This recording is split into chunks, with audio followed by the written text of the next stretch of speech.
le projet de la barque en tant que tel, c'est pas être dans le souvenir, c'est de le revivre. Les passagers rentraient sur le bateau par là, rentraient, descendaient les escaliers. Et ici, il y avait une pièce qu'on appelait c'est le bureau du receveur. C'est-à-dire que là, on prenait le billet, on prenait la monnaie et l'argent était mis dans une caisse qui est là, qui est la caisse d'origine du bateau. Ici, on est dans le salon de première classe, c'est pour ça que c'est confortable. Donc, on a refait d'époque. Ici, il y avait des tapisseries. Là, on sait qu'on avait des velours rouges. C'était capitonné, qu'il y avait 16 places ici. Alors là, il y a encore quelque chose. Quand on trinque sur le bateau, il n'y a pas de truc en plastique dans le bateau. Mais quand on trinque à l'amitié. C'est qu'on fait tête, cul. En fait, l'originalité de ce projet, c'est ça aussi, quoi. C'est de raconter la vie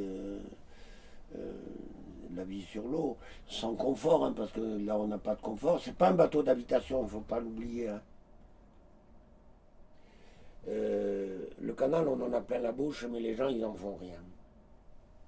Donc, c'est donné à des entreprises anglaises ou des communautés de communes qui vont le gérer sur une manière touristique, mais il faut aller au-delà de ça. Il faut que les gens se réapproprient le canal. Mon souci, c'était effectivement de dire, vous avez abandonné le canal, que je te disais tout à l'heure, il sert juste à aller pisser le chien, quoi. Mais pourquoi pas, ça me gêne pas, ça. Mais on n'est plus dans la vie. Moi, je m'intéresse juste aux bateaux anciens du canal, c'est-à-dire avant le 19e.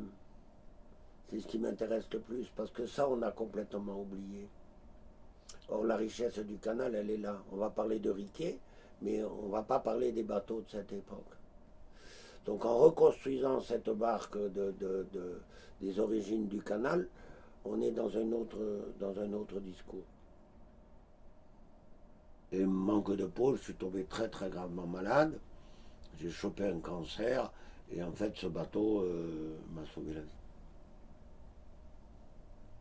Je ne suis pas charpentier de marine, hein. Je suis un rêveur. Donc c'est possible. Après, il fallait trouver une technique pour construire le bateau d'une manière un petit peu intelligente. Donc j'ai fait le bateau comme on fait une tarte. C'est-à-dire j'ai fait un moule, je me suis mis à l'intérieur du moule, et puis j'ai poussé la pâte à tarte sur les trucs comme ça. Et c'était pas du tout pénible.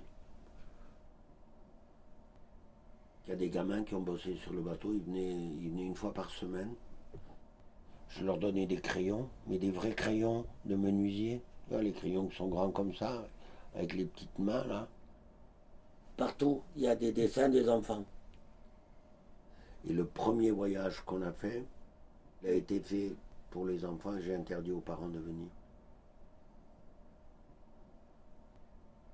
Mais en fait, ce que je dis toujours, c'est que je suis tombé amoureux de ce bateau comme on est amoureux d'une femme. C'est-à-dire que j'avais besoin de ses mensurations, de son téléphone, son mail, si elle avait des enfants, exactement comme ça. J'ai pris ce bateau exactement comme une belle dame. J'aime pas Riquet, mais j'aime son génie. Quand il a mis les premiers bateaux, c'est transporter des idées des hommes.